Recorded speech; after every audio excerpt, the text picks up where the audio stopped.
What's going on with the latest top prospects in the minors? We'll break it all down next on Fantasy Baseball to Date in 5.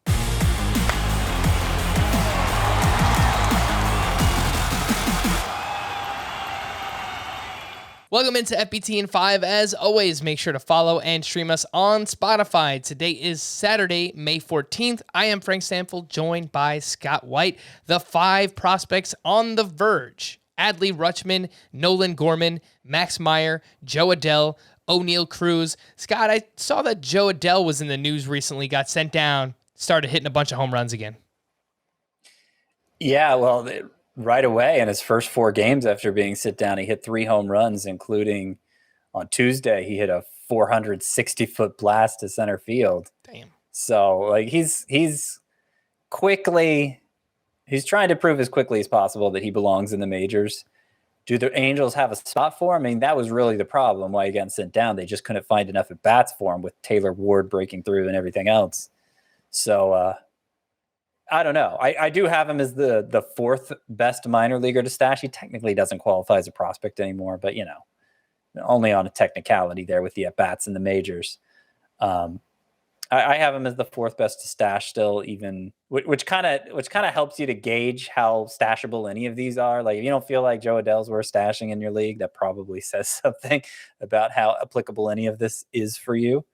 The other big news here was that Nolan Gorman, the Cardinals option shortstop Paul DeJong to the minors, and it seemed like an obvious ticket to the majors for Nolan Gorman, and yet they decided not to go that route. Maybe just they wanted Tommy Edman, their second baseman, to take more reps at shortstop before sliding over to replace Gorman. Maybe they just want Gorman's strikeout rate to go down. As many home runs as he's been hitting at AAA, strikeout rate is close to twice as high as it was there in the 76 games he played at AAA last year. So he's capable of better, and maybe the Cardinals want to see that from Gorman. Still think he's the 2nd best prospect to stash. Adley Rutschman, I'm going to guess this is the last time we talk about him here. I'm going to guess, and this seems to be the way the entire Orioles beat is leaning. Hard to tell how much of this is true information and how much is just the beat writers' perceptions of things. But they all seem to think Rutschman is going to be activated for the start of the next homestand Monday.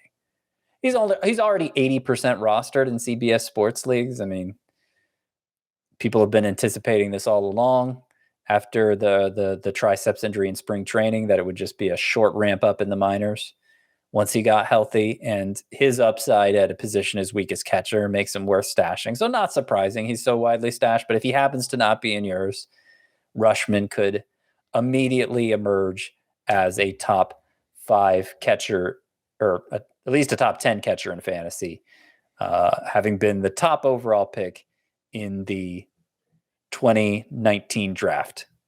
All right, let's make that happen. Adley Rutschman on Monday, that would be awesome, going up against the Yankees, division rival. Kyle Bradish is on the mound, another fellow prospect. Let's make it happen. 5 prospects that are on the periphery right now. These are prospects that have been doing something of note recently. J.J. Bleday with the Miami Marlins, Gunnar Henderson with the Baltimore Orioles, Brian Bello with the Baltimore Orioles, Ken Waldichuk with the Yankees, and Gordon Graceffo with the St. Louis Cardinals.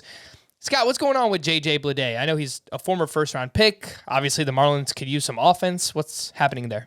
Yeah, so he was not just a first-round pick. He was the 4th overall pick in 2019, the same draft where Rutschman went number 1 overall. So, of course, in dynasty leagues, he was a popular pick in rookie drafts that year.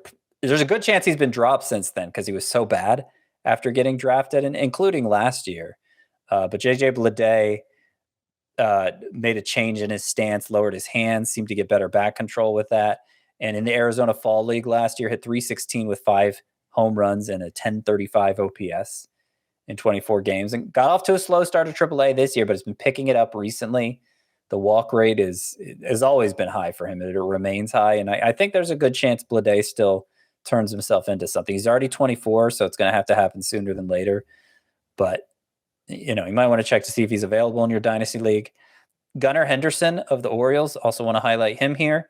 He got promoted. He got moved up really quickly last year to high A and struggled to make consistent contact, struck out at more than a 30% rate. He's cut that about in half this year, actually has more walks than strikeouts with his move up to Double-A. That's kind of the hardest climb to make, short of going from Triple-A to the majors.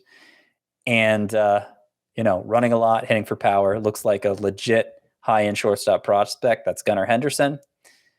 And I'll also mention Gordon Graceffo here. He's the newcomer, the one you probably haven't heard of.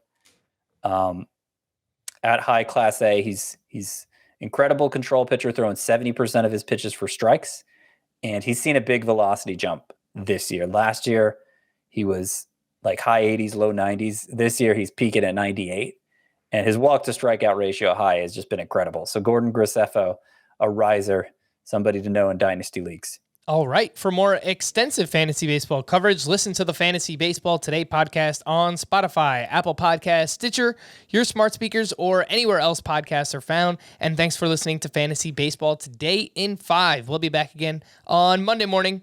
Bye-bye.